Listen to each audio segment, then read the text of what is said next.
Alors, c'est un premier mini-tour du monde. Le premier de la journée, il va nous emmener en particulier au Sénégal, en Grande-Bretagne, en Pologne, en Belgique.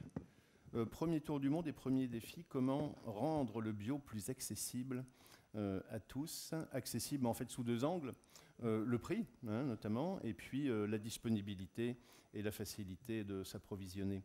Je vous présente les intervenants. Donc Florent Gull, directeur de l'agence bio, vous allez nous présenter le baromètre des consommateurs et les tendances mondiales. Ibrahim Esseg devait être avec nous, mais il n'a pas pu partir. Philippe Henry vous le disait tout à l'heure, il n'a pas pu quitter le Sénégal, mais il a enregistré une vidéo qu'on vous proposera tout à l'heure. Lee Holstock, Soil Association, le premier certificateur bio en Grande-Bretagne. Vous nous parlerez du développement notamment des commandes sur Internet et des livraisons à domicile. Eva Suffin-Jacquemart, de la coopérative d'Objet en Pologne. J'ai bien prononcé ? Ça veut dire bien, c'est ça ? Bien, d'objet. Votre idée, créer une communauté de tous les acteurs du bio en privilégiant la proximité et la recherche de prix plus bas. Enfin, Catherine Clesson, chercheuse à l'Université libre de Bruxelles, vous avez mené une étude autour d'un supermarché coopératif dans un quartier précarisé de Bruxelles. Question essentielle, peut-on mener de front transition écologique et progrès social ? On vous propose notre premier sondage de la journée, donc tous à vos portables, toujours sur l'application slido.com. Donc deux questions pour ce petit sondage. Question assez simple, répondez assez vite. Alors on ne vous demande pas un avis personnel sur vos pratiques à vous, mais votre sentiment par rapport à l'ensemble de la problématique, je dirais, face à la société. Alors, le prix est le premier frein à l'accessibilité des produits bio. Tout à fait d'accord, d'accord, plutôt pas d'accord ou pas du tout d'accord. Donc je vous laisse répondre à cette première question et puis on vous proposera ensuite toute une série d'autres freins dans quelques instants. D'accord, vous pouvez répondre et puis restez, vous n'êtes pas obligé de le faire dans la seconde, la question elle reste bien sûr sur le site et vous pourrez y répondre tout au long de la première partie de notre table ronde. Deuxième question. Quels sont les autres freins à l'achat des produits bio? Alors, vous avez 4 possibilités et 2 réponses par personne. D'accord? Si vous voulez la disponibilité et l'origine, vous tapez sur les 2. D'accord? Et on donnera le résultat de ce petit sondage. Donc, n'hésitez pas à participer et à poser, comme tout à l'heure, des questions, à faire vos remarques. Ça enrichit considérablement le contenu de nos débats. Ok, on commence avec vous, Florent Gull. Donc, l'agence bio mène des études depuis une quinzaine d'années sur la perception du public sur l'agriculture bio. Alors, on a aussi des tendances au niveau mondial. Comment sont menées ces études, simplement, déjà, au niveau européen et mondial? Alors, oui, on m'entend. Bonjour à toutes et à tous. Alors, les études sont menées avec des méthodologies variables d'un pays à l'autre, mais systématiquement, celles qu'on prend en compte sont celles qui fonctionnent sur un système, on va dire, de sondage avec des échantillons représentatifs de la population française et européenne et des différents pays concernés. Il y a aussi des études, vous verrez, dans des pays de l'ensemble du monde. Oui. C'est pour faire le lien, finalement, avec ce que disait Julie Bélanger tout à l'heure, sur le fait de dire les souhaits des consommateurs sont aussi un moteur de la transition, même si ce n'est pas le seul, loin s'en faut, mais c'est un moteur important de la transition agricole. Alors, on regarde. Le premier point qu'on va vous proposer, c'est donc les raisons des achats. Voilà, j'appuie sur le petit bouton. Voilà, parfait. Les consommateurs et le bio. Voilà, les principales raisons d'achat des produits bio. Alors, ça nous permet de réviser les couleurs des drapeaux de nombreux pays en même temps. On s'est dit qu'au début de la Coupe du Monde, c'était bien que tout le monde soit au clair sur les drapeaux, les formes des pays, tout ça. On va faire des sondages aussi. Oui, c'est pas évident. C'est Slido là-dessus. Alors, sur l'étude que l'on mène en France là, depuis une quinzaine d'années, on a des critères et en fait, on s'est rendu compte en regardant les études faites par d'autres pays qu'on arrivait globalement à faire converger sur des points qui se ressemblent. On a finalement plusieurs séries un peu différentes. Toutes à gauche de l'écran, on peut regrouper la question de la motivation santé et sécurité alimentaire. On a souvent tendance à dire que consommer des produits bio, en tout cas en France, est motivé fortement par la santé, mais vous voyez qu'on est loin d'être seul. C'est même, si on regarde cette diapo, qui n'a pas vocation à être exhaustive. Il existe peut-être des études qu'on n'a pas, nous, identifiées. Mais en tout cas, on voit quand même dans une majorité de pays, cet argument santé, sécurité alimentaire, qui n'est pas tout à fait le même, bien sûr, mais on voit que certains pays sont bien dans le double lien. Enfin, si on prend l'exemple de la Chine, par exemple, on voit que c'est plus une question de sécurité alimentaire qui est en jeu, est une motivation des consommateurs. Encore une fois, tout ce qu'on va dire là ne porte pas sur la question de savoir si le fait après est complètement avéré, mais c'est important de dire c'est pour ça que les consommateurs y vont. Et donc, dans l'autre sens, comme encore une fois le disait Julie Bélanger tout à l'heure, forcément, si la motivation des consommateurs est qu'on ait une réponse dans ce cadre-là, on peut imaginer que pour partie, le mouvement de production et de transformation de produits bio essayera de répondre à cette demande pour trouver une clientèle. Donc, ce n'est pas anodin que la motivation soit celle-ci. Donc ça, c'est la première partie. La deuxième, elle est autour d'un moteur quand même qui est très significatif. Aujourd'hui, on entendait tout à l'heure dans la salle des gens dire faut aussi aborder les aspects positifs et de motivation positive. On a aussi dans notre public aujourd'hui des gens, par exemple, qui sont très engagés sur la question culinaire, qui représentent des associations de restaurateurs, par exemple. La qualité et le goût des produits, c'est un enjeu fort. Il est en croissance, en tout cas au niveau français, on le voit, ça fait 3-4 ans que c'est vraiment l'item qui bouge. Les autres ne bougent plus tellement. La santé, l'environnement sont des sujets qui sont, entre guillemets, stables aujourd'hui dans la motivation des Français, élevés mais stables, alors que le goût et la qualité gustative des produits est un sujet qui change avec le temps. On a aujourd'hui des consommateurs, notamment nouveaux, qui vont vers les produits bio parce qu'ils estiment qu'on a une qualité gustative qui est au rendez-vous. Alors, il ne s'agit pas de savoir si elle est plus ou moins au rendez-vous que sur un produit non bio. C'est deux choses différentes et complémentaires. Mais en tout cas, au moins, déjà, premier point, c'est de dire je peux choisir de consommer un produit bio parce que j'y retrouve une qualité gustative qui me satisfait, qui me plaît. C'est important. Après, on a un bloc d'éléments autour, je dirais, d'éléments sociétaux au sens large, donc la protection de l'environnement et le bien-être animal. Alors le bien-être animal, ça ne vous surprend pas, on retrouve des pays que l'on connaît sensibles aujourd'hui à cette question, partie de l'Europe du Nord, la France évidemment en partie aussi.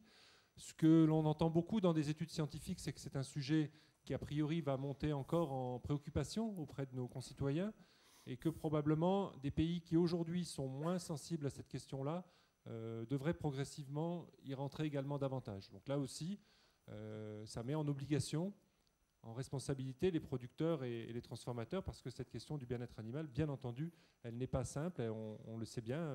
Par exemple, dans le cahier des charges européen de l'agriculture biologique, elle est en partie traitée, mais de façon incomplète. Tout le monde a bien en tête le fait que, par exemple, lorsque l'association, pour ne pas la citer, L214, veut dénoncer des comportements dérivants dans certains abattoirs, il est fréquent que les abattoirs qui soient filmés soient des abattoirs qui ont pour partie une certification bio. Donc c'est aussi une façon de dire attention, l'enjeu n'est pas forcément résolu.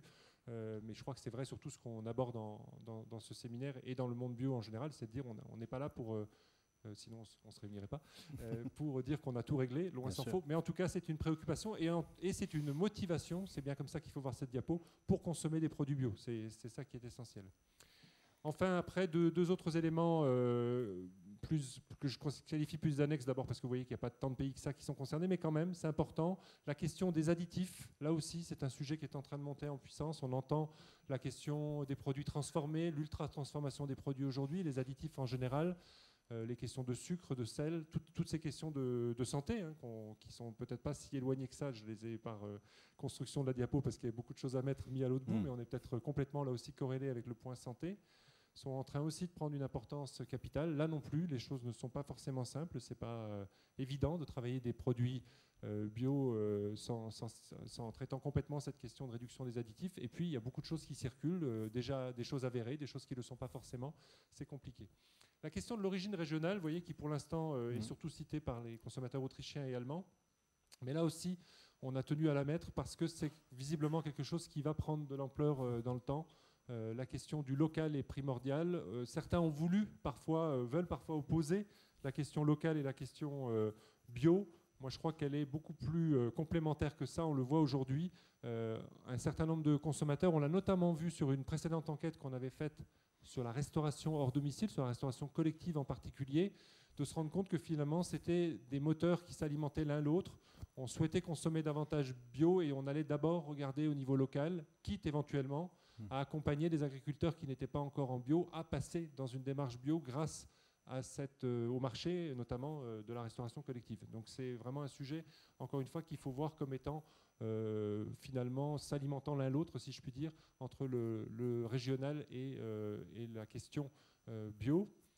Dans les pays, en tout cas en Allemagne, c'est très clair, certains lenders se sont fortement engagés sur une reconnaissance, y compris avec des critères parfois un peu plus spécifiques de cahier des charges sur une démarche bio spécifique à un lender précis.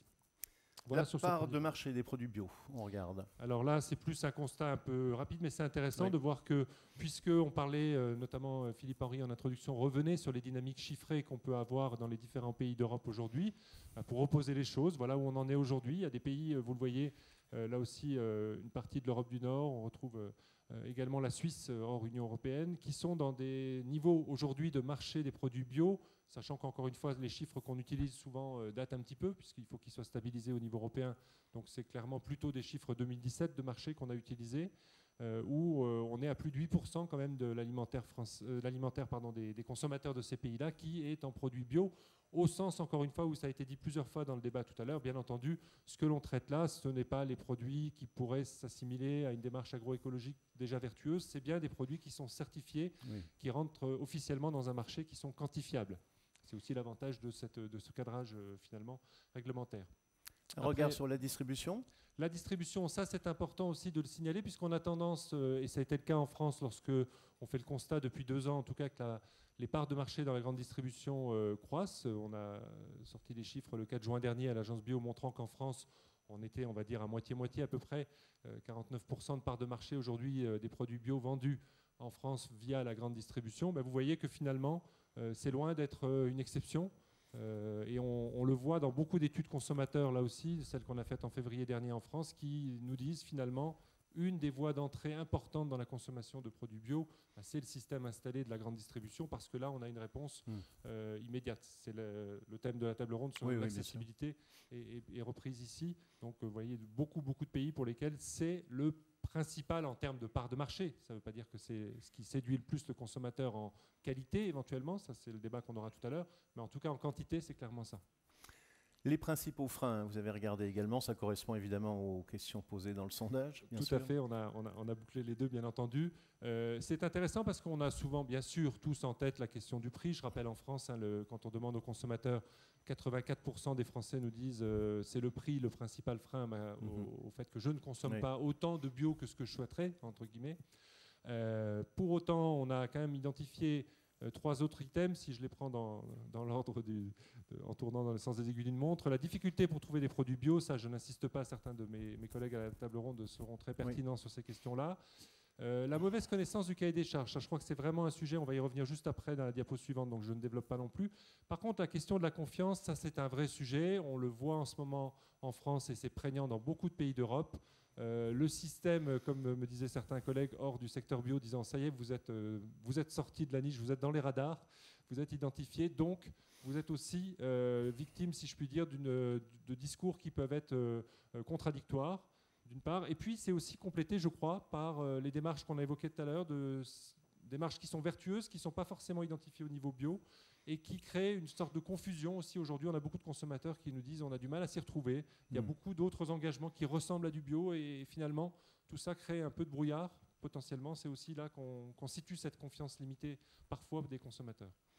Voilà, et les autres intervenants vous approuvent sur ce point. Donc on aura l'occasion d'en reparler tout à l'heure dans la partie débat. La reconnaissance des labels, qu'est-ce qu'on peut en dire? Alors ça, c'est pour faire le lien avec le 3e item de la diapo précédente, celui sur le fait de dire la connaissance du cahier des charges, des labels, etc.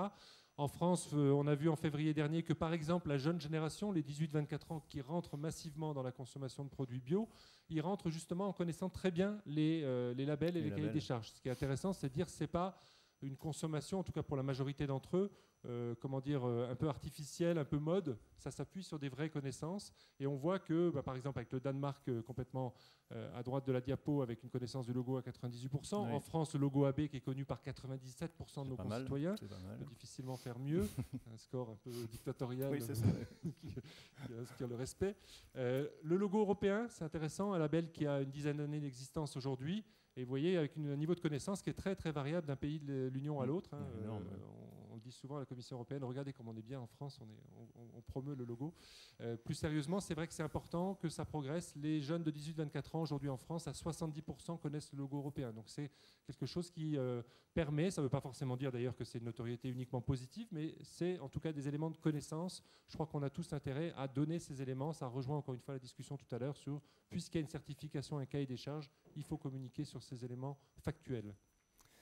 Et puis le dernier point, les produits les plus consommés, avec là encore des différences notables. Des différences, un point commun qui est quand même beaucoup l'entrée dans la consommation et le produit phare, si je puis dire, que sont les fruits et légumes frais. Vous voyez, on retrouve beaucoup de pays dans le monde pour qui c'est l'élément qui est signalé par les consommateurs. Mais dans certains pays, alors soit de façon complémentaire, soit de façon un peu atypique, on retrouve bien sûr les œufs, ça on le connaît en France en particulier, on aurait pu également mettre la France dans ce deuxième item. Les produits laitiers. Et puis enfin, quelque chose qui mérite d'être signalé, parce que là aussi, en bas bruit, on l'entend dans d'autres pays. On l'identifie là pour l'instant spécifiquement, mais on le verra apparaître dans d'autres pays dans le futur. C'est la question de ce qu'on appelle parfois en bon français le baby food, l'alimentation pour enfants. Là, on voit la Bulgarie pour l'instant, mais on le sait, encore une fois, dans la plupart des pays de l'Union européenne et dans beaucoup de pays du monde, c'est un produit qui monte d'un point de vue consommation. C'était précédemment, avant qu'on identifie cette nouvelle génération des 18-24 ans, ce que tout le monde, encore une fois en Europe en particulier, avait identifié, la génération des jeunes parents. On a le premier enfant qui arrive à la maison, on a souvent une bascule dans la consommation bio qui est significative.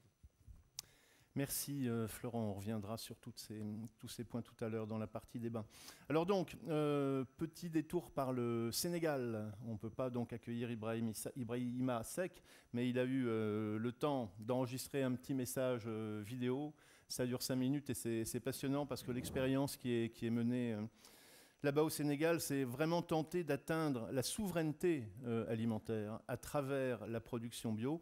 Vous allez le voir, c'est tout un plan qui a été monté là-bas, notamment par Ibrahima Seck, qui est donc membre de la Fédération nationale du bio au Sénégal. On l'écoute, je crois qu'il va se présenter tout seul également. Ça dure 5 minutes. Je m'appelle Ibrahima Seck, coordinateur de la Fédération nationale pour l'agriculture biologique, la FENAP. La FENAP est une organisation paysanne qui cependant regroupe aussi des organisations d'appui comme Endapronat, ASPAP, Agricole, Green Sénégal, etc. Mais compte surtout 44 organisations paysannes réparties dans les zones agroécologiques du Sénégal avec 22 000 petits producteurs. Et ces producteurs, avec leur famille, nous comptons au moins 157 000 personnes qui s'activent autour de la promotion de l'agriculture biologique au niveau du Sénégal. Le but principal de la FENAP, c'est la promotion de l'agriculture biologique par la formation, l'information et la communication, la sensibilisation, mais aussi le plaidoyer lobbying au niveau des autorités du pays pour que l'agriculture biologique soit intégrée dans les politiques agricoles, dans les plans d'investissement, dans les projets et programmes, aussi dans toutes les stratégies de développement au niveau du Sénégal. L'agriculture biologique, pour nous, est un système de production agricole qui intègre l'agriculture, l'élevage, la foresterie, les ressources halieutiques et qui est en même temps holistique, systémique et qui permet en fait d'arriver à des productions qui sont saines et qui participent à la santé de l'homme, à la santé de l'animal, mais aussi à la préservation des écosystèmes. Et c'est pourquoi nous, depuis 2008, à la création de la FENAP, nous faisons la promotion de l'agriculture biologique au niveau du Sénégal. Maintenant, pour permettre aux consommateurs d'accéder aux produits biologiques, nous avons créé ce qu'on appelle un système participatif de garantie. C'est à partir d'un cahier de charge de l'agriculture biologique qui est le référentiel pour produire bio au niveau du Sénégal. Et au bout de la chaîne, nous avons un label qu'on appelle label Bio Sénégal qu'on appose au niveau des emballages des producteurs biologiques pour faire reconnaître le produit biologique du produit conventionnel. Bien sûr, le produit biologique n'est pas encore très bien connu au niveau du grand public. Et son prix est pour le moment 25% plus cher que le produit conventionnel. Et nous ne vendons que 30 à 40% des produits biologiques à ce prix. Le reste de la production est vendu au même titre que les produits issus de l'agriculture conventionnelle. Quand on sait que l'agriculture conventionnelle a fini d'appauvrir nos terres, a fini de polluer nos mers, a fini de réduire nos populations d'oiseaux, nos populations de crapauds, nos populations d'abeilles. Mais aussi, nous savons que cette agriculture conventionnelle participe au réchauffement climatique, alors que l'agriculture biologique permet la séquestration du carbone du sol et donc limite les gaz à effet de serre. Donc c'est un puissant moyen de résilience, d'atténuation et d'adaptation au changement climatique. En même temps, ça permet aux populations de pouvoir avoir des revenus substantiels pour lutter contre la pauvreté, mais aussi de pouvoir envoyer leurs enfants à l'école, satisfaire les besoins de santé, mais aussi gérer d'une manière rationnelle les ressources naturelles, sol, eau, forêt, biomasse, qui pour nous ne nous appartiennent pas, mais nous ont été confiés par les générations futures et nous devons les gérer à bon escient pour que les générations futures aussi puissent en bénéficier. Et donc, ce mode de production agricole devrait être encouragé au niveau du Sénégal, soutenu par les autorités étatiques, mais aussi les autorités territoriales, mais aussi les partenaires au développement. Et donc, c'est pourquoi nous pensons et nous savons que ce n'est pas facile. L'agriculture biologique s'inscrit dans la durée pour pouvoir demain permettre aux populations agricoles d'avoir des systèmes alimentaires durables, des systèmes alimentaires qui permettent véritablement d'aller vers une amélioration des conditions de vie, d'aller vers le développement durable. Et pour nous, le développement durable, c'est l'épanouissement des populations et des communautés de base sur le plan culturel, sur le plan social, sur le plan écologique, sur le plan économique et sur le plan politique. Et voilà notre vision et pourquoi nous nous attelons à développer l'agriculture biologique. Cependant, les terres que nous occupons sont encore très faibles par rapport à l'ensemble des terres du Sénégal. L'agriculture biologique, pour le moment, n'occupe au moins 1% des terres cultivées. Mais avec les changements climatiques, quand on sait que le monde entier tire vers la transition écologique, nous sommes sûrs que maintenant c'est obligatoire, les gens vont aller vers cette forme d'agriculture qui utilise l'ensemble des énergies renouvelables disponibles au niveau de l'exploitation et qui limite les intrants externes et qui permet une production saine et durable, une alimentation qui favorise la santé de l'homme, la santé de l'animal et la santé des écosystèmes. Merci beaucoup.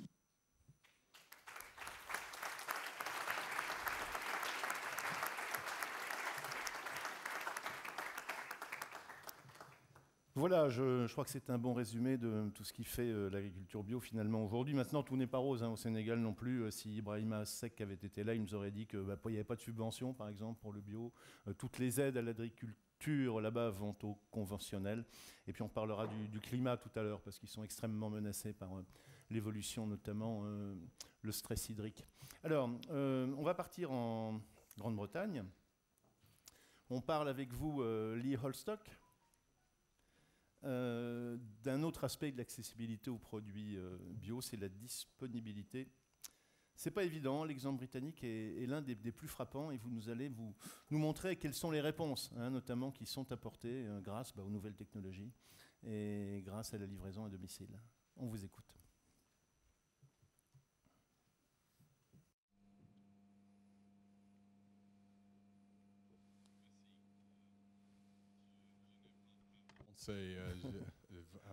Je suis vraiment désolé, but I will carry on and I hope I'll speak. Écoutez, je vais donc m'exprimer en anglais. J'espère que je serai suffisamment clair.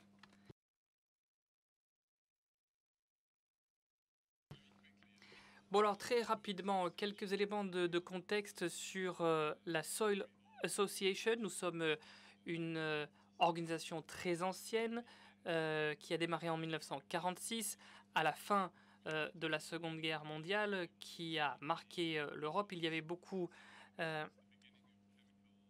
d'intrants chimiques qui ont commencé à être utilisés à l'époque. Et nos fondateurs à l'époque se sont dit que cela serait problématique pour l'avenir. Aujourd'hui, au Royaume-Uni, nous sommes l'organisme de certification principal pour les aliments biologiques. On délivre des certificats depuis 45 ans et les normes que nous avons établies font partie des premières à avoir établies en Europe. Et puis nous sommes aussi une ONG, ce qui est un peu particulier puisque nous sommes un organisme de certification qui est détenu en quelque sorte par une ONG. Et cela permet à l'ONG de mener des campagnes pour améliorer la qualité de l'agriculture et des aliments, mais aussi de faire une activité de plaidoyer auprès des gouvernements et de l'État, ainsi que de travailler avec les écoles au Royaume-Uni. Et puis on travaille aussi sur l'agroforesterie, qui est un domaine émergent pour notre association et puis pour l'organisme de certification que nous sommes. Je voudrais aujourd'hui vous parler rapidement du marché du bio au Royaume-Uni. Là, ces informations, vous pouvez les retrouver dans notre rapport qui a été publié très récemment. Et comme vous pouvez le constater, nous avons eu des hauts et des bas sur le marché du bio au Royaume-Uni.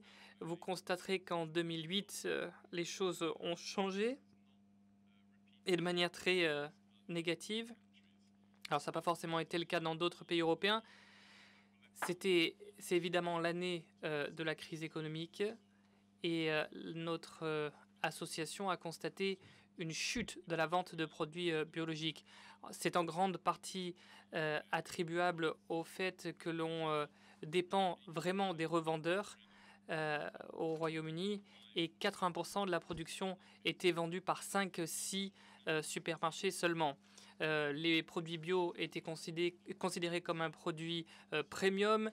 Les supermarchés se sont dit que les consommateurs auraient moins d'argent et que ces produits premium ne pourraient pas se vendre, donc ils ont été retirés des étagères. Donc c'est pour ça que les chiffres sont si mauvais en 2008. Mais on a remonté la pente et on est revenu à peu près au niveau d'avant la crise. On est à un taux de croissance de 5,3% du marché bio, aliments et boissons confondus, au Royaume-Uni, qui représente à peu près 2,3 milliards de livres sterling à l'heure actuelle. Donc, en somme, une bonne nouvelle. Maintenant, quand on regarde les autres canaux au Royaume-Uni, on constate que les supermarchés ont des niveaux de performance en dessous de la croissance moyenne au Royaume-Uni. Les services alimentaires sont très prometteurs, avec vraiment une dynamique intéressante au Royaume-Uni, même si on en est au balbutiement. Après, il y a des difficultés évidemment de chaîne d'approvisionnement, de choix pour les consommateurs qui sont parfois un peu compliqués, pour les restaurateurs aussi.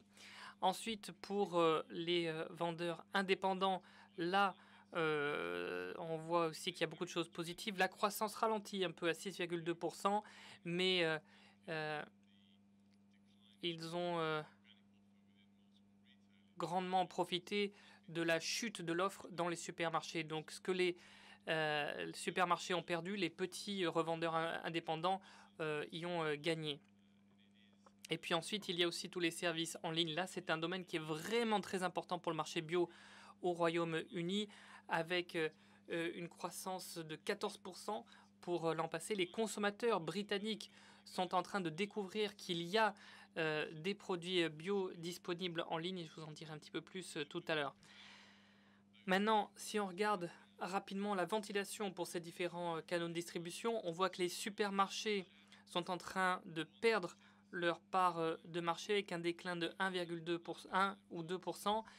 Après, on regarde des marchés comme la France et on voit que les indépendants vendent à peu près 50% des produits bio. On aimerait voir les mêmes chiffres au Royaume-Uni, mais on a toujours une dominance marquée pour les supermarchés, ce qui évidemment représente des risques.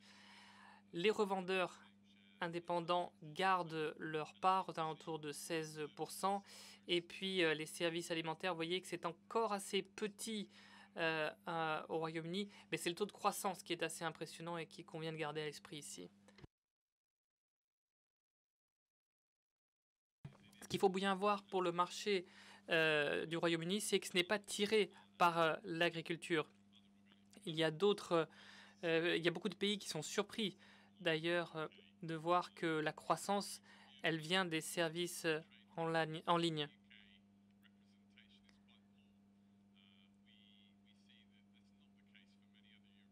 Et en ça, on est un peu différent des autres pays européens, où pour ces pays-là, c'est l'agriculture qui tire les marchés. Nous, on a beaucoup de produits importés. 70% du bio au Royaume-Uni est importé. Alors cela présente certains avantages dans la mesure où ça nous donne un peu de flexibilité, d'agilité. On peut répondre rapidement, on peut être innovant dans le branding des produits.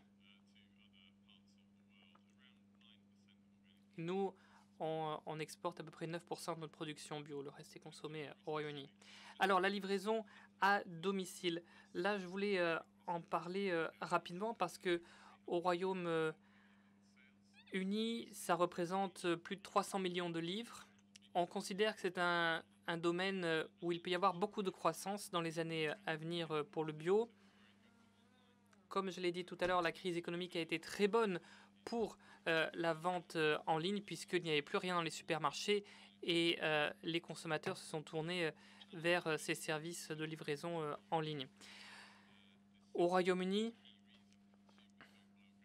on a quelques difficultés avec les supermarchés justement parce qu'il n'y a pas suffisamment de produits disponibles sur les étagères dans les supermarchés britanniques. Quand on va à Carrefour en France, on est très surpris quand on est britannique de voir la disponibilité des produits bio. À part un ou deux supermarchés en Grande-Bretagne, il y a quand même très peu de produits bio qui sont sur les étagères. Et puis ensuite, c'est vrai que les services en ligne représentent une bonne solution dans ce contexte-là. Et d'ailleurs, on estime que 25% des ventes de produits bio seront faites en ligne d'ici 2023. Le plus gros revendeur en ligne est Ocado, avec vraiment une belle réussite. Ça leur a pris beaucoup de temps pour réaliser des bénéfices, mais maintenant, ils réalisent des bénéfices avec un taux de croissance de 16% qui est assez impressionnant. Le revendeur le plus engagé est Waitrose, le plus engagé vis-à-vis du bio au Royaume-Uni, avec une grande offre. Mais Ocado a une offre qui est 4 fois plus importante que Waitrose, donc avec des produits britanniques, des produits étrangers, avec une passerelle qui est faite avec Carrefour. Donc il y a des produits bio français qui sont offerts sur la plateforme Ocado. Et puis il y a aussi des échanges de technologies avec Marks & Spencer, par exemple, qui devraient se faire. Et là, on devrait travailler plus sur la marque premium M&S, Marks & Spencer. Et puis il y a ces petits revendeurs en ligne aussi qui ont commencé par livrer des paniers de fruits et ou de légumes, qui sont en train d'ouvrir leur petite boutique. Donc, quand on commence en ligne, on peut finir aussi par ouvrir des petits magasins en dur. Voilà, c'est tout pour ma présentation, mais j'espère que je pourrai participer un peu à la discussion.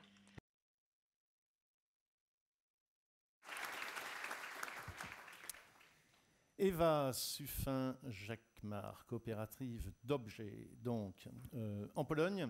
Alors Eva, vous êtes responsable de cette coopérative, ou membre de la coopérative plus exactement. Enfin, vous la pilotez, on peut le dire. C'est à, comment on prononce, Warsaw? Je ne la pilote pas du tout, non, je suis membre. Bon, vous êtes membre. Je suis un simple membre de la coopérative. Bon. En tout cas, elle réunit une vingtaine de fermiers. Il y a 12 salariés, 290 membres adhérents. Et c'était ça l'idée, créer, comme je le disais tout à l'heure, une vraie communauté de tous les acteurs. C'était quoi l'idée de départ exactement? Pourquoi choisir cette formule? Donc, je ne sais pas. On m'a demandé de... Oui, tout en haut, la grosse bleue, verte, pardon. Excusez-moi. Voilà. Donc ça, c'est la Kooperatywa d'objets en polonais. Il faut savoir que déjà, les coopératives, la Pologne a une longue tradition des coopératives de plus de 60 ans, mais qui a quasiment presque disparu avec le changement de régime. Et tout ce qui est collectif, on l'a jeté à la poubelle, le bébé avec l'eau du bain. Et maintenant, tout ce qui est collectif est un petit peu perçu et considéré comme communisme et quelque chose de l'ancien temps. Donc, on a tellement développé cet esprit de compétition, d'individualisation, et voilà, que maintenant, il faut recommencer par le début à reconstruire cet esprit coopératif et de coopération. Donc, ce n'est pas une mince affaire. Mais en même temps, comme nous avons vu tout à l'heure, les Polonais ont besoin de manger des produits sains un petit peu comme partout.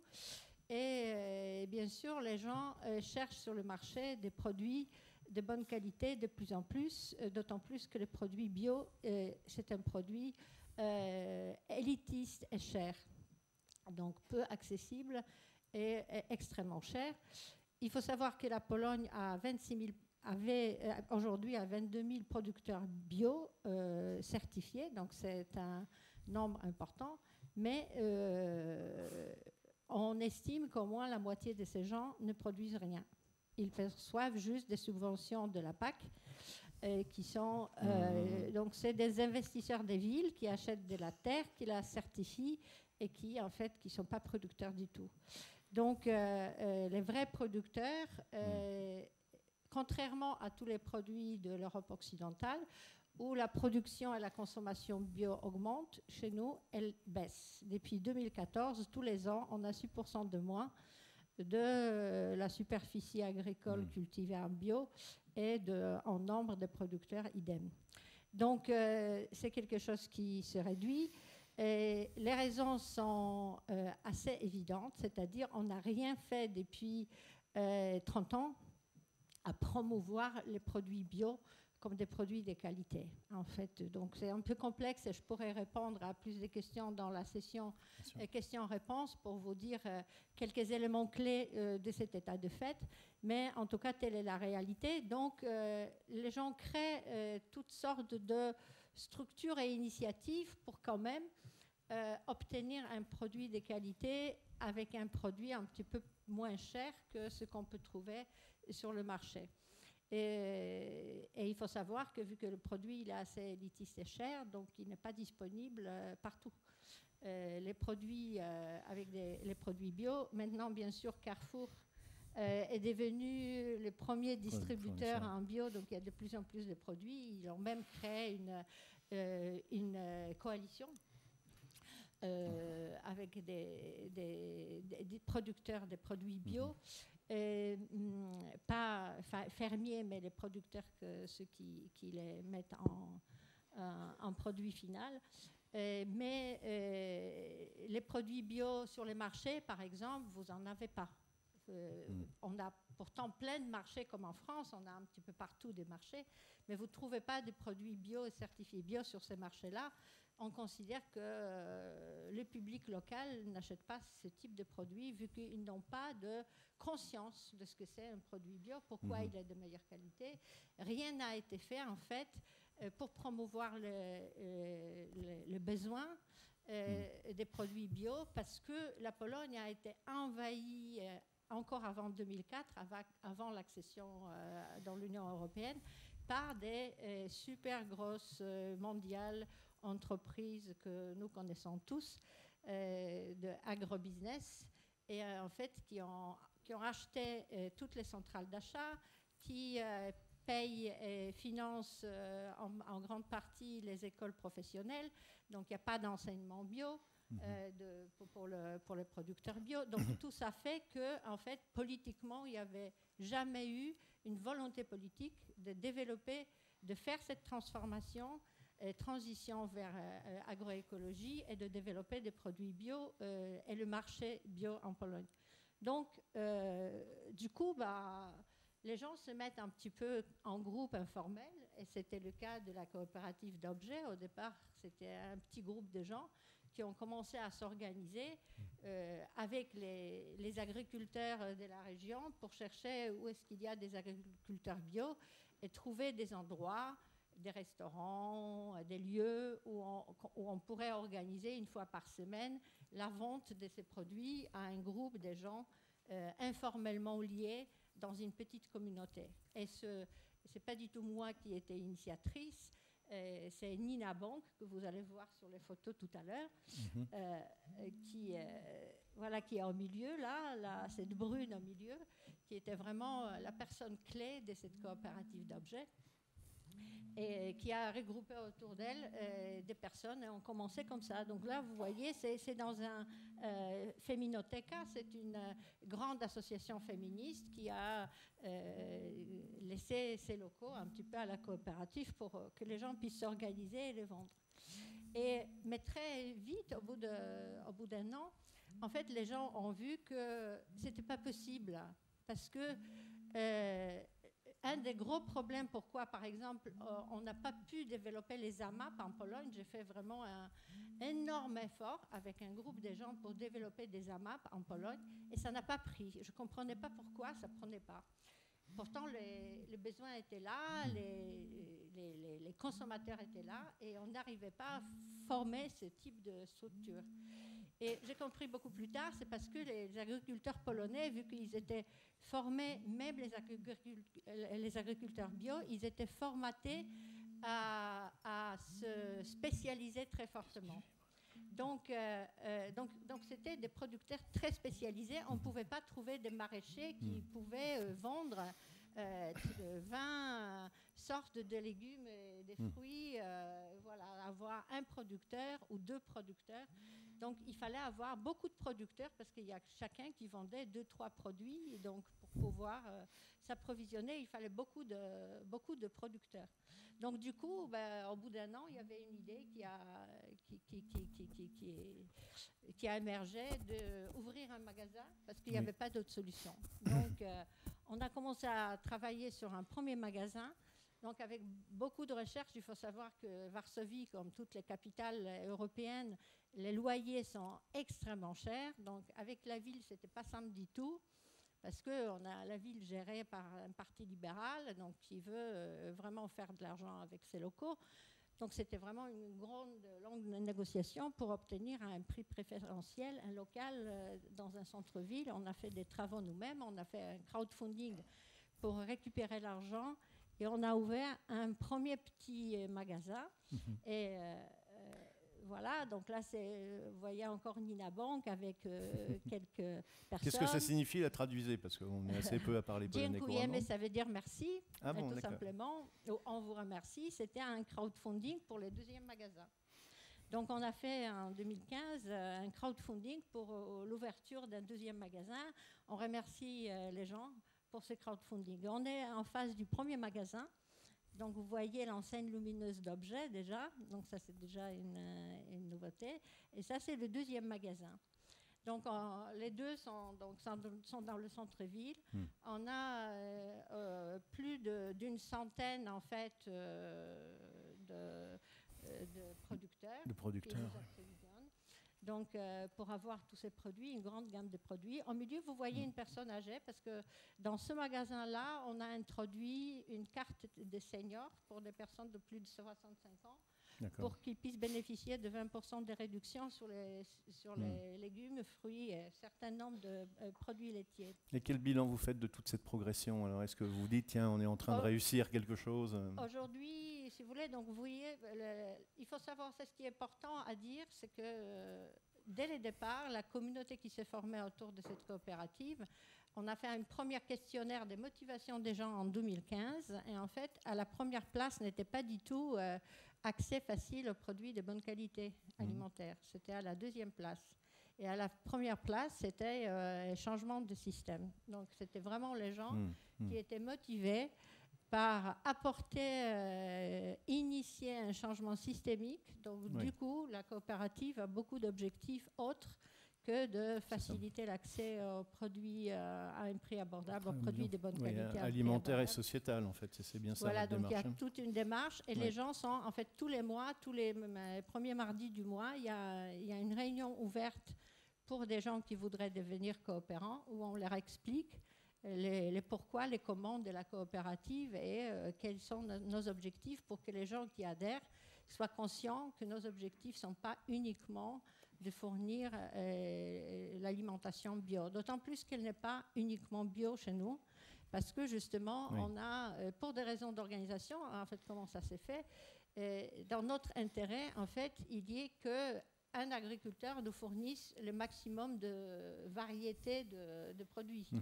Et si on a un bon fournisseur, qui on sait, on le connaît, on va sur ses champs, on sait qu'il produit de manière très raisonnable, et qu'il est conscient de toutes les conséquences d'utilisation des entrants chimiques, qu'il veut améliorer son sol, etc., etc.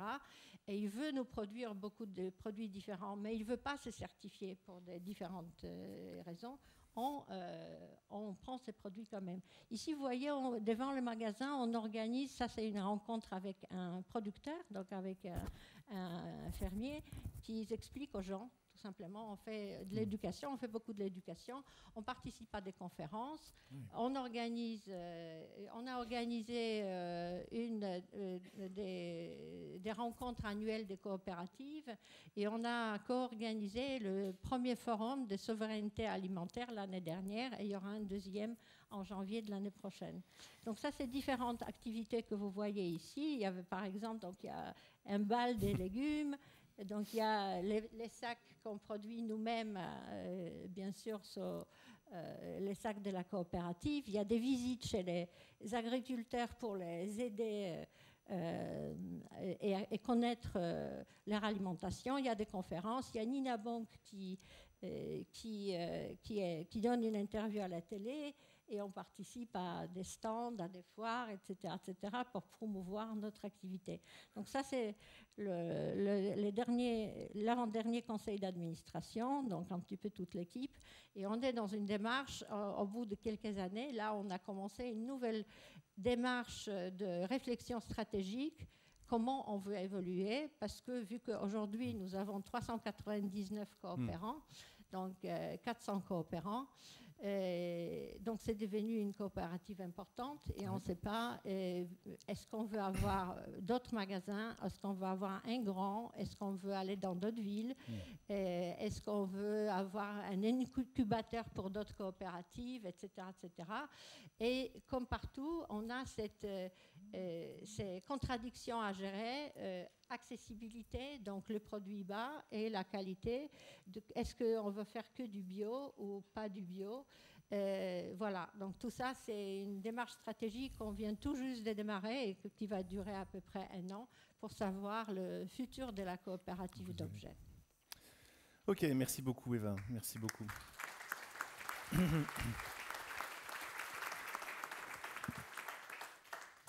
Alors, dernier point avant les résultats du sondage et puis la partie débat avec vous, Catherine Clausson, donc je rappelle, chercheuse au Centre d'études économiques et sociales de l'environnement à l'Université libre de Bruxelles. Les résultats donc, de cette étude que vous avez menée, prenez le petit appareil voilà, pour nous montrer les images qui sont issues du site web consacré à cette étude. On vous écoute. Voilà, donc merci pour l'invitation. Je suis ravie d'entendre les uns et les autres. Il y a beaucoup d'écho entre ce que nous avons fait et ce qui est présenté ce matin. Donc, je vais vous présenter effectivement quelques résultats d'une recherche-action participative qui a été menée entre 2015 et 2018, aussi sur un supermarché coopératif, donc un supermarché citoyen sans but lucratif et avec un objectif d'alimentation durable. L'offre comporte 80 à 90% de produits bio. Ce magasin s'est délibérément implanté dans un quartier à forte mixité socioculturelle. Et autrement dit, un quartier précarisé de Bruxelles. Et donc, il avait vraiment la volonté de rendre une alimentation durable et de qualité plus accessible à des publics plus fragilisés. Et c'est vraiment sur cet aspect-là qu'on a mené l'étude. Pour mener l'étude, on a organisé en fait, des activités avec des habitants du quartier et des coopérateurs du magasin. Ça représente une centaine d'activités qui ont été organisées et observées, analysées par l'équipe de chercheurs pendant 3 ans. Alors j'oublie de vous mettre les... Voilà. Donc les résultats de cette étude ont été présentés dans un web documentaire qui est donc disponible en ligne sur Internet. Alors, premier constat important, le ras-le-bol de l'alimentation industrielle, de la malbouffe, etc., est très largement partagé, y compris par les publics plus fragilisés. On voit ici cette petite dame qui se demande ce qu'il y a dans son bouillon de poulet. Quand ils se rendent compte aux ateliers lecture d'étiquette qu'il y a moins de 1% de poules dans le cube de bouillon, ils se rendent compte qu'il y a un problème. Mais il faut pour ça mener des ateliers lecture d'emballage pour qu'ils en prennent conscience. Mais donc un ras-le-bol très généralisé, vraiment des moments de colère, des coups de gueule pendant l'étude, des moments très forts, des moments assez poignants de ces publics qui sont très fragilisés et qui se rendent compte qu'ils sont un peu le dindon de la farce. Donc on peut dire aujourd'hui que cette envie de qualité, elle est vraiment très largement partagée par toutes les catégories sociales. Alors l'envie est bien présente, mais effectivement des freins. On a parlé du frein du prix. Ouais. Donc notre étude montre que l'obstacle du prix n'est ni un cliché, ni un prétexte, en tout cas pour les publics avec lesquels nous avons travaillé. Une étude toute récente en Belgique vient de montrer qu'en moyenne, l'alimentation biologique reste 30% plus chère que l'alimentation conventionnelle. Ça dépend évidemment des produits et des canaux de distribution, mais c'est une moyenne. Et donc, quand on sait que l'alimentation est le deuxième plus gros poste de dépenses pour les ménages précarisés après le logement, on comprend très vite qu'ils ne peuvent pas se permettre évidemment de l'augmenter d'autant. Il y a quelques chiffres. J'ai repris par exemple un ménage, une famille monoparentale avec 2 enfants. On considère que le budget alimentaire représente environ 1 000 € par mois et le revenu minimum en Belgique c'est 1 200 € et des poussières. On voit tout de suite qu'il y a un vrai problème et qu'on ne peut pas se permettre d'aller vers une augmentation des dépenses alimentaires. Ce qu'on a montré dans l'étude, c'est que oui, bien sûr, il y avait le prix, mais qu'il y avait aussi beaucoup d'autres éléments, d'autres freins qui sont interconnectés, qui s'entremêlent et qui se renforcent malheureusement. Et donc là, on a une série de freins qui touchent aux habitudes socioculturelles, aux situations de vie. C'est la méconnaissance des produits. Donc les produits biologiques ne sont pas forcément les produits que les publics avec lesquels on a travaillé connaissent. Très peu de produits biologiques, par exemple, dans les magasins exotiques. Et donc ils se retrouvent, on les amenait dans le magasin coopératif et en fait ils ne connaissaient pas les produits présentés, ils n'étaient pas à même de repérer les marques qu'ils connaissaient, de décoder les emballages, mais même sur les fruits et légumes, puisqu'on l'offre ici est principalement des légumes locaux de saison, en fait ils ne connaissaient pas une bonne partie de ce qui était proposé sur les étalages. Donc vraiment une perte de repères par rapport aux marques, aux produits, aux emballages, mais aussi par rapport au goût. On a évoqué la recherche de la qualité au niveau du goût, mais il y a des différences de goût qui sont aussi mal perçues, et notamment chez les enfants. Donc plusieurs mamans qui disent oui, mais quand j'achète biologique, mes enfants n'aiment pas, parce que voilà, ils sont habitués effectivement aux additifs, aux produits hyper industriels, et parfois cette différence de goût n'est pas positivement perçue. D'autres freins, vous l'avez évoqué aussi, vraiment importants, c'est une méconnaissance des filières, une très mauvaise compréhension du système agroalimentaire, méconnaissance de la plus-value des produits biologiques. Et donc, acheter plus cher si on ne comprend pas quel en est le sens, qu'est-ce qu'il y a derrière, c'est évidemment un problème. Méconnaissance absolument des labels. Et là, je voudrais souligner quelque chose qui était très frappant, c'est que derrière le vocable bio, il y avait en fait une grande soupe. Et on met derrière ce vocable, on trouve les produits locaux, les produits fermiers, les produits artisanaux, etc. Et c'était frappant. Le magasin n'est pas biologique à 100%, mais les publics du quartier le considèrent comme tel, parce qu'à partir du moment où on dit qu'on est sur une offre durable, qualitative, etc., ils s'imaginaient que c'était du 100% bio. Et puis un dernier frein, vous l'avez évoqué aussi, Monsieur Gull, c'est quand même beaucoup de méfiance. Donc il y a quelque chose d'assez contradictoire, mais il y a une forte demande pour le bio qui est synonyme de qualité, mais quand même aussi beaucoup de méfiance. Et on a beaucoup entendu au cours de l'étude, le vrai bio n'existe pas. Le vrai bio, oui, dans nos pays, pour les populations immigrées, mais pas ici. Il y a trop de pollution, il y a trop d'industrialisation, etc. Il n'y a plus d'espace possible pour faire du vrai bio. Et donc quand même aussi beaucoup de méfiance par rapport à tout ça. Alors quand même des solutions, des choses positives, parce que la recherche-action, elle a aussi porté sur des recherches de solutions, puisque le supermarché avait cet objectif d'accessibilité vraiment très central dans ses valeurs. Et donc on a identifié quand même des pistes. Alors au niveau individuel, sont certains actes d'achat, certains produits spécifiques, et on va par exemple sur des produits biologiques qui sont quand même intéressants au niveau du prix. Ce sont par exemple les légumes de saison. Parfois, ça peut être très intéressant et même parfois moins cher que le conventionnel.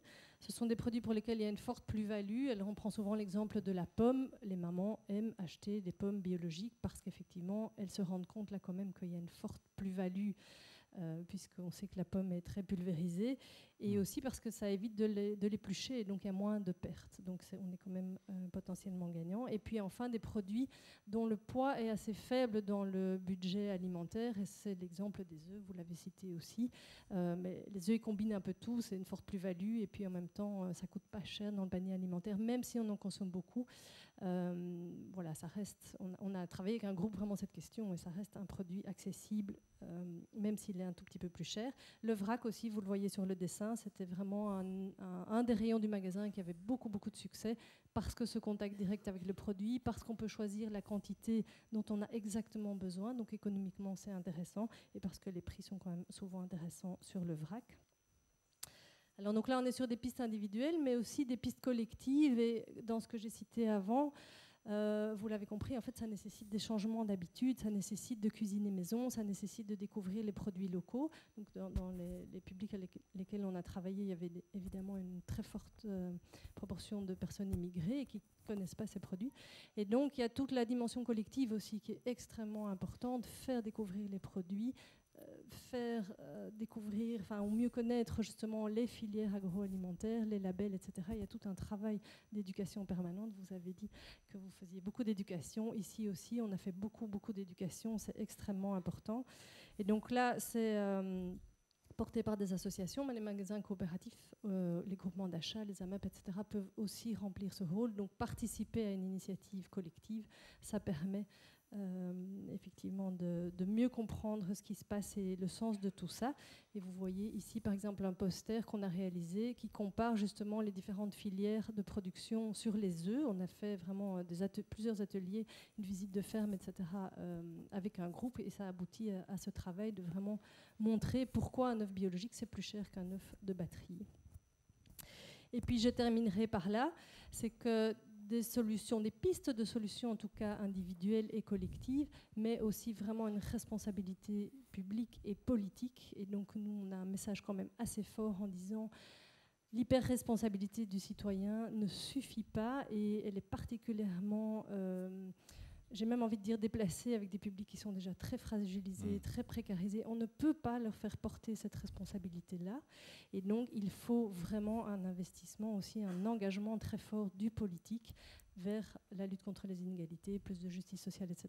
Et donc, on n'ira pas vers la transition écologique sans se préoccuper des aspects sociaux. Merci.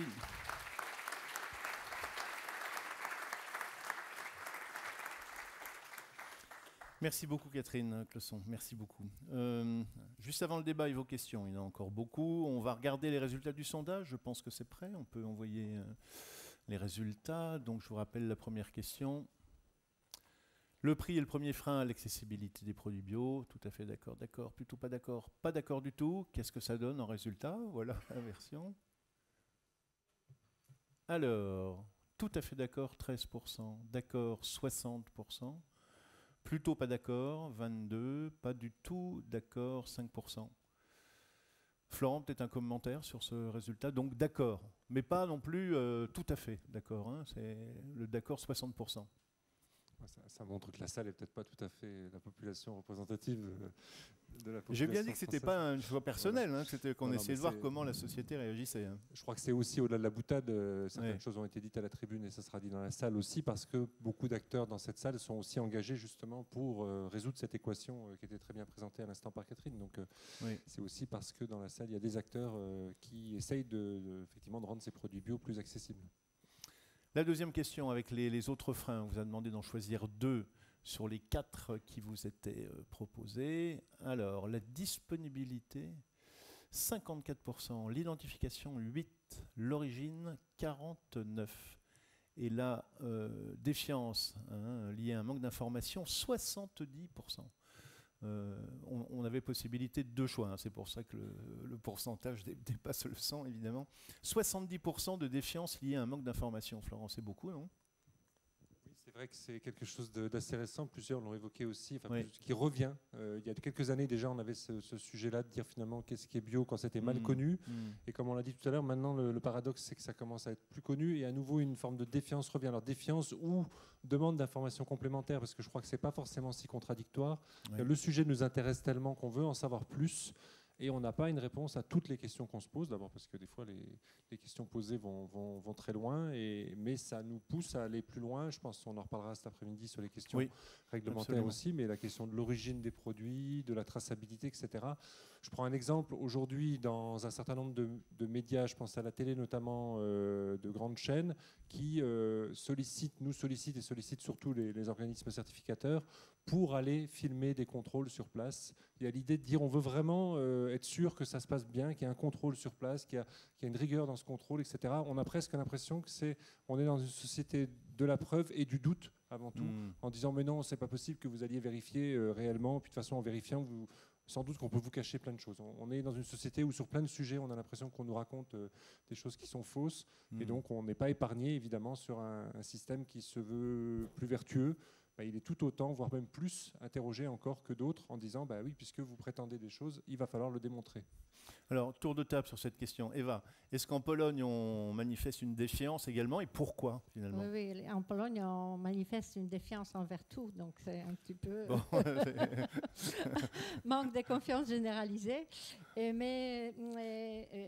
Concernant les produits bio, vu que j'ai jamais eu une volonté politique d'introduire un produit bio comme un produit important et développé, on a systématiquement, on assiste à une campagne de désinformation sur les bio. Et là, par exemple, récemment, vous avez eu une enquête de 60 millions de consommateurs sur les produits bio, où il y a eu quelques... en France, oui. Quelques difficultés constatées, etc. En Pologne, il y a eu des articles carrément qui interprétaient ça ou qui informaient que 60 millions de consommateurs a carrément prouvé que les bio, c'était du n'importe quoi, qu'il y avait plein de pesticides là-dedans, etc. etc. Donc, carrément... Mais qui mène ce type de campagne? Vous avez des magazines online, toutes sortes de médias online c'est pas les journaux quotidiens et grand public, mais c'est les médias online. Si vous voulez, les grandes compagnies, vu qu'on a une production de plus en plus industrielle, on est au niveau, par exemple, d'utilisation d'intrants artificiels chimiques presque au niveau des États-Unis. Déjà, on utilise énormément de pesticides. Je ne parle pas de la pomme, qui est un produit national d'exportation, mais qu'on pulvérise 36 fois par an, où les fermiers reçoivent des SMS des fabricants agrobusiness de produits entrants qui leur disent il a plu, il faut que tu pulvérises ça ou ça sur ça et ça. Donc, qui sont mis sous pression, etc., etc. Donc, du coup, c'est un lobby, en fait, qui existe et qui, systématiquement, fait une désinformation sur les bio. Donc, pas seulement qu'il n'y a pas assez de campagnes d'information, il y a régulièrement des essais de désinformation. Alors, on poursuit le tour de table. Catherine, sur cette défiance. Oui, c'est sûr que cette défiance, c'est un problème. Ça vient s'ajouter. Donc, ce que je disais, en tout cas pour les publics avec lesquels on a travaillé, déjà, ça coûte plus cher. Ce ne sont pas les produits qu'on a l'habitude de consommer. Et en plus, on n'est pas si sûr. C'est vrai qu'on en rajoute une couche, j'ai envie de dire, donc c'est un problème. Mais parfois, je me demande aussi si ce n'est pas une façon de pouvoir rejeter la responsabilité justement sur la société ou sur l'extérieur, parce qu'il y a cette hyper-responsabilité du consommateur qui est extrêmement lourde pour les publics avec lesquels on a travaillé. J'ai vu des femmes en pleurs en disant « mais moi je ne peux pas m'offrir ça pour les enfants, j'achète bio pour la femme chez qui je travaille, pour la dame chez qui je travaille, mais je ne peux pas pour la famille ». Il y a vraiment cette envie d'y aller, d'y avoir accès, et en fait ils n'y arrivent pas. Et donc quelque part, quand ils ont des informations comme ça, ils se disent « oui, mais en fait, de toute façon, peut-être c'est pas si sûr et ce n'est pas si valable et je me mets un peu moins de pression parce que ce n'est peut-être pas si important ou encore si parfait que vraiment il faudrait que j'y accède. Donc voilà, je pense parfois aussi que ça les arrange entre guillemets de se déresponsabiliser un petit peu. Lee Holstock, comment ça se passe en Je pense qu'on a de la chance en Grande-Bretagne parce qu'on n'a pas ce manque de confiance. On a 70% des produits qui sont certifiés par notre associé. On est un ONG. On a la chance d'avoir cette confiance du public. Mais le défi, c'est le manque d'information, le manque de compréhension. Quand on a conduit des enquêtes sur les consommateurs, quand on explique la certification, il y a vraiment un étonnement. Ils expriment un étonnement, ils ne savaient pas ça, ça me motive pour acheter du bio. Mais ce qui est intéressant, en construisant une sensibilisation du public pour surmonter les barrières des prix, souvent c'est simplement perçu parce que les prix ne sont pas plus élevés, c'est simplement perçu et pas réel, mais pour surmonter ces barrières, il faut faire comprendre la pertinence pour le consommateur. Et donc, on change notre discours avec le consommateur, on leur parle en tant que citoyen. Donc, on change leurs croyances pour changer les comportements. Donc, on leur donne les moyens d'être actifs, de militer eux-mêmes pour une meilleure alimentation. Ça les aide à apprendre. Et pour conclure, quelque chose qu'on nous demande de plus en plus, c'est de prouver la certification. On veut des mesures, un chiffre mesuré. On veut savoir pour le lait combien de grammes ou de tonnes de carbone j'économise. Donc, le nouveau défi pour les certificateurs, c'est d'aider cet effort collaboratif et de vérifier les mesures. Et donc, c'est peut-être l'avenir pour les certificateurs. Au Royaume-Uni, remarquez-vous que l'engouement des consommateurs encourage la conversion agricole domestique?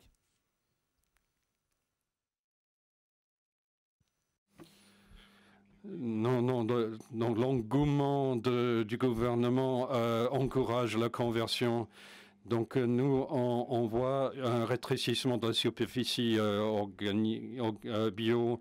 Donc la superficie totale a baissé légèrement. Donc les grands exploitants ne se convertissent pas. Donc on veut un Brexit vert. Donc, la plupart d'entre nous ne veulent pas le Brexit, mais le Brexit doit être vert. Donc, les sujets discutés pour les politiques sociétales, sociales, donc il faut un soutien de l'État. Pourrait-on connaître des conséquences pour le marché du bio en Grande-Bretagne avec le Brexit?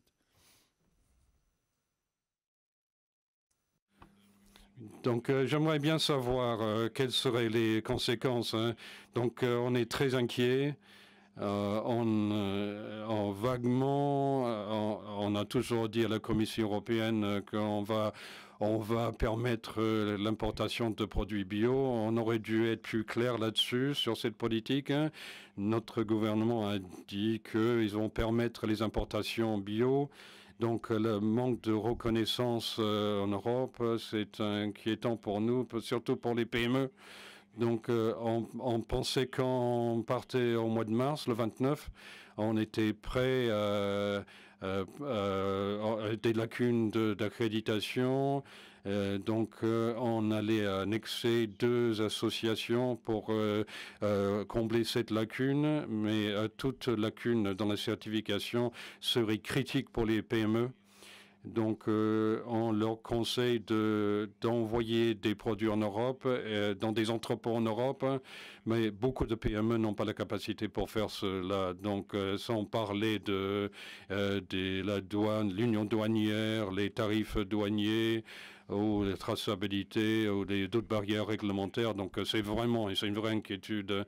Donc, on veut savoir, on veut que notre gouvernement on veut qu'ils nous disent que s'ils veulent vraiment un Brexit vert, il ne faut pas qu'ils endommagent notre secteur bio, hein. La fin de la traduction, hein, voilà. Je voudrais qu'on passe à la deuxième partie de la question majoritaire, donc défiance, mais par manque d'information. Alors, comment vous voyez les choses et qu'est-ce qu'on pourrait changer pour améliorer justement cette information? C'est pas facile parce que ça fait longtemps que les informations circulent quand même sur le bio. Florent? Oui, mais on est tous en responsabilité là-dessus. C'est vrai que c'est en particulier un des sujets qu'on mène à l'agence bio avec des campagnes financées par l'Union européenne. Donc on essaie d'adapter finalement le discours aujourd'hui à cette demande d'informations supplémentaires ou de doutes. Ce qui n'est jamais facile parce que l'idée, c'est pas d'être en réaction par rapport, c'est ce qu'on disait tout à l'heure, sur des campagnes de communication contre le bio. On peut difficilement aller contre ces campagnes parce que c'est un vrai piège qui est tendu, c'est-à-dire ce qui consisterait à dire, si vous voulez aller défendre ce qui a été dit contre les produits bio, vous seriez obligé à l'inverse d'aller prétendre que absolument tous les acteurs en France, en Europe et dans le monde qui ont fait l'année dernière un produit bio sont tous des gens formidables. Donc c'est un vrai piège qui est tendu dans ces critiques-là parce que ça consiste à dire vous nous aviez vendu un soi-disant un modèle parfait et regardez, il y a des failles, donc tout s'écroulerait. C'est très compliqué d'aller lutter contre ce discours-là parce qu'il est encore une fois piégeant. Donc ça consiste notamment pour beaucoup d'acteurs dont beaucoup sont présents aujourd'hui de communiquer en fait sur le fait de dire non, au contraire, on va être très transparent sur ce qu'on fait aujourd'hui. On parlait tout à l'heure des visites auprès des organismes certificateurs. C'est aussi le fait de dire des choses réellement. Je prends un exemple dans justement les journaux de consommateurs. On parlait de 60 millions tout à l'heure. On peut parler du FC Que Choisir en France aussi. On a eu un certain nombre de papiers qui sont sortis et qui ont visiblement aussi donné une information qui n'a pas forcément, au contraire, freiné la consommation de produits bio. En février dernier, lorsqu'on a fait l'étude annuelle sur les consommateurs, on a demandé à l'ensemble des Français, aux 2000 personnes interrogées, là sur un échantillon représentatif, est-ce que vous savez qu'il peut y avoir des résidus de pesticides dans un produit bio? On était très surpris de voir que la réponse était très majoritairement oui, et que, en plus, parmi les consommateurs de produits bio, donc les 70% de Français nous disant on consomme régulièrement, c'était encore plus fort. Ils étaient plus nombreux encore à le savoir. Donc on a l'impression aussi, il faut confirmer cette impression, que plus on est transparent dans l'information, y compris sur des sujets qui ne sont pas toujours faciles à aborder, parce qu'ils sont longs à expliquer, parce qu'on est dans un monde qui simplifie tout, et le zéro est toujours plus facile à expliquer que le pas tout à fait zéro, mais qu'il faut le faire, ce travail pédagogique, parce que c'est ça qui est attendu, et que les consommateurs sont prêts à rentrer, y compris bien sûr sur des discussions plus directes, comme on l'a vu tout à l'heure dans des modèles coopératifs, dans ce débat. Oui, et puis on fait des raccourcis aussi, sans doute, on dit tiens, il y a des traces de ceci ou de cela dans tel produit bio, il faudrait savoir combien, il y en a aussi, quelle est la quantité, parce que ça on l'oublie, on s'arrête juste sur le principe. Comment vous voyez les choses en Pologne par exemple, Eva? D'abord, parce que dans les coopératives, je parle à Catherine et à vous, Eva, vous faites de l'éducation. Bien sûr, mais pas seulement. La coopérative Adobje est une des 9 organisations qui ont créé une coalition Terre Vivante, la fondation que je dirige moi-même, une fondation verte, et en fait partie. Il y a Greenpeace, il y a WWF, il y a une grande association des agriculteurs bio là-dedans. Il y a le réseau Nieleni, Pologne qui est là-dedans. Donc on a créé en fait une coalition pour pouvoir faire d'un côté plus d'éducation et accès à l'information, donc donner de l'information au public, mais aussi faire de advocacy, donc le lobbying auprès de la pression, mettre la pression sur les hommes politiques, participer à des commissions dans le Parlement, etc., etc. Donc on veut devenir un acteur important pour aussi influencer l'enseignement des agriculteurs et l'information qui est donnée au public. Donc, on s'organise. Je voulais parler de cette campagne de désinformation. On peut quand même réagir et il faut réagir parce que une information doit être honnête. Donc, on ne peut pas donner des chiffres uniquement sur du bio, il faut les comparer toujours avec le conventionnel. Oui. Et c'est que par comparaison qu'on sait ce qui est mieux. Oui. Et aussi, il faut parler que la coexistence du bio, qu'en fait le bio, quand il y a des résidus de pesticides, c'est parce que ça a été contaminé par les champs du conventionnel. Oui, c'est ça, oui. Donc c'est plus on a de bio, moins on a de conventionnel, moins on a de résidus de pesticides dans le bio. Donc en fait, il faut, au contraire, il faut expliquer ça aux gens et ne pas laisser, parce que quand c'est répétitif et que sur les réseaux sociaux, ça fait un tabac, donc ça fait beaucoup de dégâts. Oui.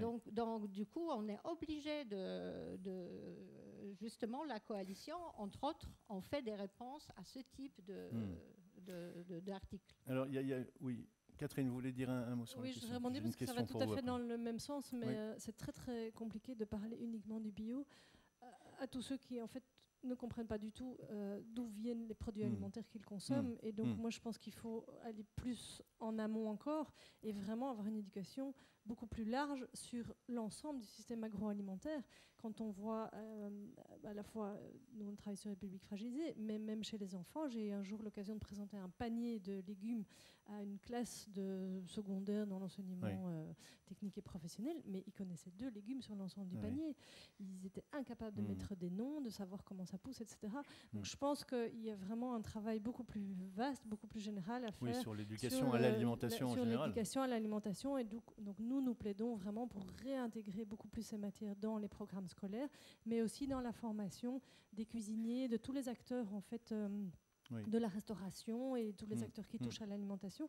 On a fait une étude pour intégrer des modules sur l'alimentation durable pour des aides-soignantes, des infirmières, des aides familiales, etc., etc. Je pense que voilà, il faut vraiment aller plus en amont que ça, parce qu'expliquer juste le bio, si on ne comprend pas le reste, en fait, c'est compliqué. Et aussi, je voudrais vraiment rebondir sur toujours revenir, comparer au conventionnel, parce que moi, je dis toujours oui. Quand quelqu'un me dit oui, mais le bio, c'est pas si parfait, il y a des résidus ceci, je dis oui, mais n'oublions pas à quoi on compare. Et donc, oui, c'est pas parfait, mais est-ce que vous préférez alors le conventionnel? Donc, voilà, il y a toujours un peu cette exigence de perfection pour le bio, et parfois, on ne regarde pas ce qu'il y a à côté. Il faut toujours faire ce travail-là, je pense.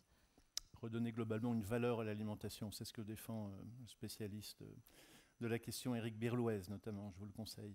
Je voulais revenir vers vous aussi, Catherine, parce que cette défiance, elle s'exprime aussi à travers la progression finalement du bio. Il y a les grandes surfaces, on en a parlé, c'est vrai en Pologne, c'est vrai en Grande-Bretagne, c'est vrai en Belgique, donc il y a une forme d'industrialisation de la production bio. Il y a pas mal de questions là-dessus, mais l'industrie, est-ce que ça reste du bio, etc. Il y a beaucoup de préoccupations. Vous, Catherine, vous dites, il va falloir qu'on choisisse quel bio on veut.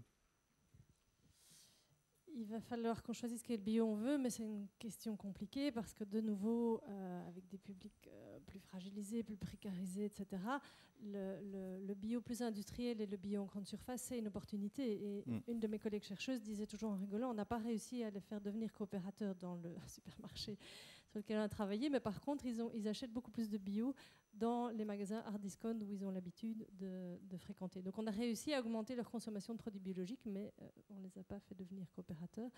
Donc je pense que c'est un élément peut-être important à court ou moyen terme pour augmenter l'accessibilité de certains consommateurs, mais c'est un avis personnel et moi j'ai le droit de dire ce que je pense. Je ne suis pas liée à une institution politique ou internationale. Et donc oui, je pense que ce n'est pas la solution à long terme, mais je pense plutôt qu'il faut travailler, comme je l'ai dit, sur les inégalités sociales, sur plus de justice sociale, etc. Et de redonner cette valeur à l'alimentation, ça veut dire pouvoir aussi donner son prix. Mais il faut que tout le monde puisse la payer. Donc, voilà, il y a un large débat. Et au sein des magasins coopératifs, exactement comme chez vous aussi, il y a vraiment des discussions extrêmement tendues et houleuses entre les partisans d'un bio très exigeant, justement, qui allie le bio avec des produits locaux, soutien aux producteurs, etc.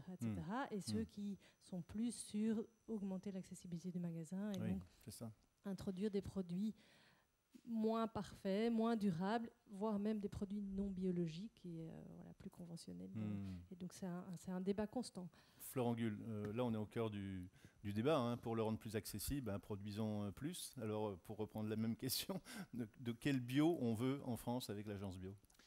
Non, mais je crois que c'est effectivement bien redit. Ce n'est pas que la question de la méthode de production, parce que quand on parle d'industrialisation aujourd'hui, comme vous dites, c'est tout un tas de choses qui contribueraient à ça. D'abord, c'est tout simplement le développement des volumes et l'accessibilité, puisque la table ronde porte là-dessus. Oui. Moi, je rejoins tout à fait ce que vous disiez à l'instant. C'est quand on voit, par exemple, en France, en 2018, que les succès de vente se situent notamment dans les magasins de hard discount, et je pense à des produits comme des glaces, des sodas aussi, etc. C'est vrai que, bien entendu, le but ultime de tout ce qu'on fait ensemble sur l'agriculture biologique, c'est aussi d'arriver à des produits qui globalement sont plus sains. Et c'était un des angles aussi du dossier de 60 millions de consommateurs, c'est pour dire si, in fine, on arrive à des produits qui sont tout autant sucrés, voire plus sucrés en composition bio, en but ultime, c'est pas réussi, mais sauf qu'il y a les étapes intermédiaires et que si on veut. Aujourd'hui, le hard discount en France, j'imagine que c'est pareil dans tous les pays d'Europe, il est situé où ? Il est situé dans des quartiers difficiles, il est situé dans les zones rurales, où il n'y a plus d'autres magasins. Donc quand aujourd'hui la vente de produits bio se développe dans ces enseignes-là, moi je trouve que dans un premier temps, ça peut être pris comme une bonne nouvelle. Ça veut dire qu'on a aujourd'hui des consommateurs, des consommatrices qui, avec des revenus faibles, font le choix de, notamment quand on parle de glace, de soda, etc., peut-être pour faire plaisir à leurs enfants ou pour des questions de santé qu'on a vues tout à l'heure, etc., se disent je vais faire l'effort d'aller mettre quelques euros de plus dans mes courses pour offrir des produits bio à ma famille, etc. Je pense qu'on ne peut pas rejeter cette question-là d'un revers de main en disant « Ah oui, mais il faudrait que ça soit des fruits et légumes frais et puis si possible du potager d'à côté. » Oui, bien sûr qu'au bout du compte, on a un objectif qui est plus complet que ça, mais je crois que la transition du consommateur, il faut aussi la prendre en compte, sinon on passe à côté de l'exercice et on finit par avoir un regard, me semble-t-il, un petit peu déconnecté de la réalité. Il faut qu'on accompagne tout ça. Et si encore une fois, on a des consommateurs qui commencent, alors qu'il y a encore peu de temps, ces populations dont vous parliez très justement, n'avaient aucune idée que même l'agriculture biologique existait, que c'était quelque chose qui était une offre possible pour eux. On voit l'opération qu'on avait déjà signalée en France qu'a monté Boris Tavernier sur la banlieue est de Lyon, sur Vrac par exemple, de dire que des populations qui au départ se disaient non mais si vous parlez de bio c'est forcément pas pour nous et qui aujourd'hui au contraire sont assez fiers d'avoir des produits à prix coûtant fournis par des agriculteurs directement, dont là aussi 80-90% sont en bio, c'est ces réussites-là qu'il faut poursuivre. Un commentaire, oui, Catherine, et puis Eva. À condition de rester critique et d'avoir des alternatives qui sont très innovantes et qui tirent vraiment vers cet idéal. Pour moi, il faut vraiment qu'il y ait ces acteurs-là qui tirent la locomotive et qui montrent quand même le chemin pour aller le plus loin possible. Quand même.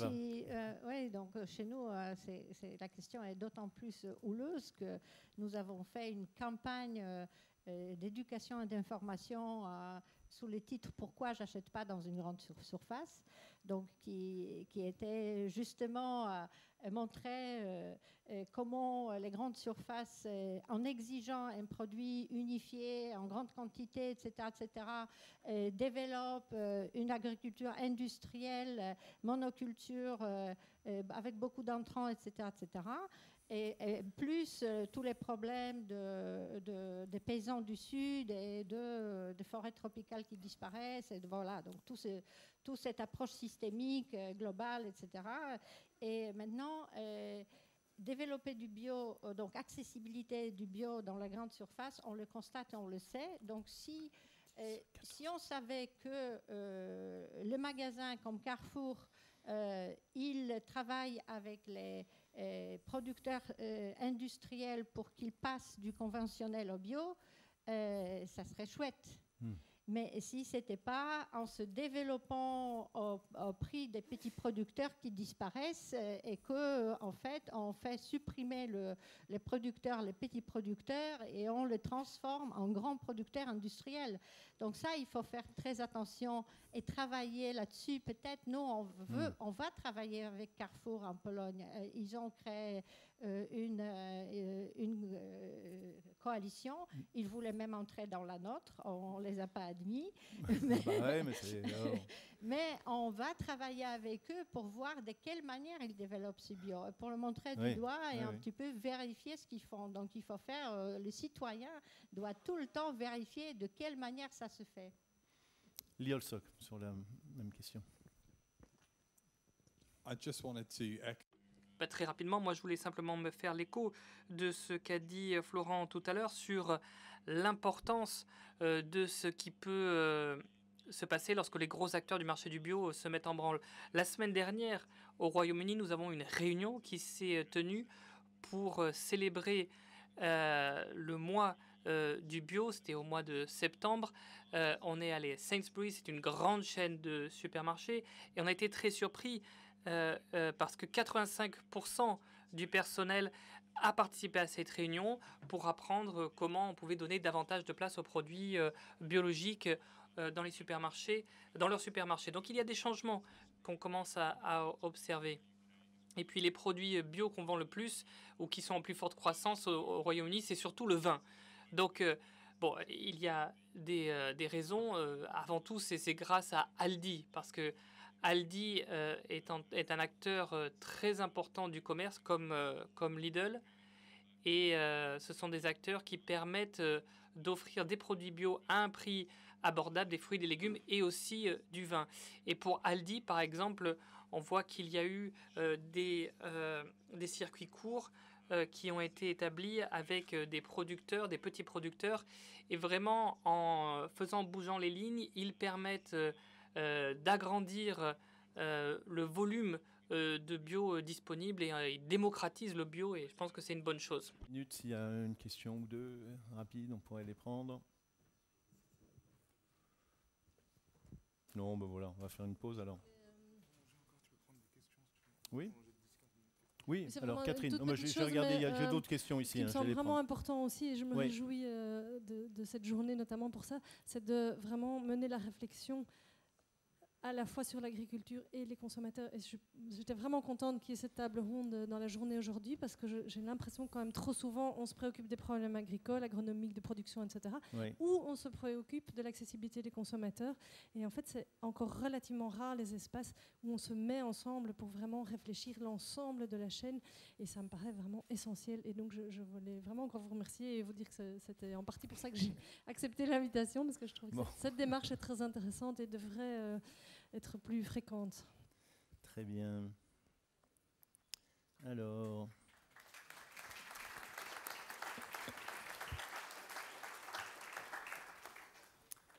Florent Gull me faisait remarquer que c'est une très bonne conclusion, mais on me dit en même temps qu'on peut prendre 10 minutes pour répondre aux nombreuses questions qui sont arrivées sur Slido. Donc, Eva, combien de produits à l'année fournissez-vous aux populations avec la coopérative ? Combien de produits différents précis, hein. Bah oui, je pense que c'est ça. Oui, 1 millier de produits différents. Non. Voilà. Alors, il y a une question sur l'éducation, on n'a peut-être pas tout à fait répondu tout à l'heure. Comment éduquer, quelle source de support, d'information, comment identifier le vrai du faux ? Il y a un micro là, oui, voilà. Je crois que ça a été dit tout à l'heure, il faut investir tous les champs de l'éducation, et bien sûr en France l'éducation nationale. Juste pour dire que les choses bougent, alors bien sûr tous conscience de ce qu'est l'éducation nationale en France, comme dans beaucoup de pays du monde, c'est souvent une maison à la fois intéressante et un peu lourde. Ceci étant, par exemple, il y a les réformes du lycée en ce moment qui est en cours, et on a par exemple les professeurs de SVT. Moi j'ai rencontré récemment l'ensemble des inspecteurs nationaux de la SVT qui en fait veulent mener au niveau seconde et première, des travaux de groupe sur la question de, comment vous l'évoquiez tout à l'heure avec Julie Bélanger, comment nourrir le monde. Et dans ce cadre-là, en fait, ils nous sollicitent pour dire quelles sont les études scientifiques que vous pouvez fournir, études scientifiques, techniques, etc., pour qu'on puisse avoir des travaux où ces jeunes générations vont réfléchir à cette question fondamentale qui rejoint ce que vous disiez à l'instant, de comment on lie l'agriculture et l'alimentation et comment l'enjeu qu'on va avoir toute la journée d'aujourd'hui d'un problème mondial de l'agriculture biologique et de l'évolution de l'agriculture et de l'alimentation au sens large peut intéresser ces apprenants, ces futurs adultes, citoyens. Donc je crois que c'est ça qu'il faut essayer de faire, bien entendu, c'est de s'inscrire dans le cadre de l'éducation au sens large, parce que ça a été bien dit à plusieurs reprises dans cette table ronde, on a aujourd'hui une assez forte méconnaissance de ces questions, qui est probablement aussi renforcée par le fait qu'on a des populations qui vivent de plus en plus en ville, et l'écart qui se creuse entre le monde rural et le monde urbain ne favorise pas évidemment cette bonne connaissance de ce que c'est l'agriculture et l'alimentation. C'est clair. Alors, la situation en Pologne est difficile.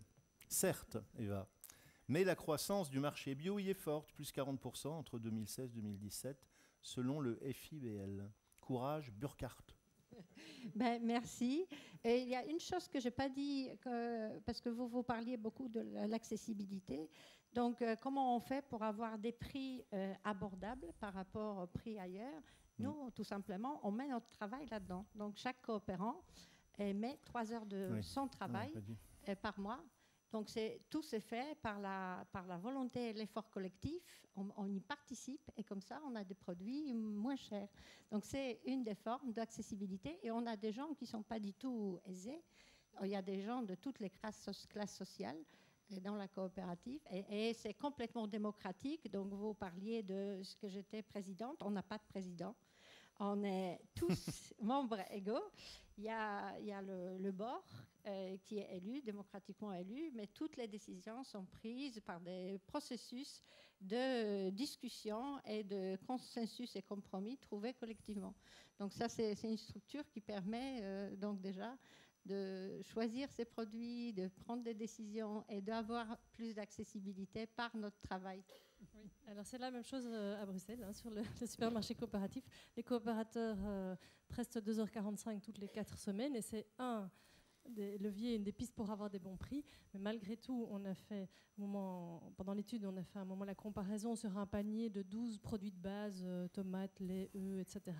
On a comparé au Lidl, justement, qui est derrière le coin. En produits conventionnels, on était quand même à plus 97% au niveau du prix sur le panier de 12 produits. Donc, malgré le travail bénévole dans le magasin et le fait qu'il y a très, très peu de frais de fonctionnement, comme l'offre, les produits proposés sont en bonne partie biologiques et en tout cas durables et de qualité, la comparaison avec les produits en conventionnel était quand même très douloureuse, je vais dire. Je voulais juste ajouter un mot.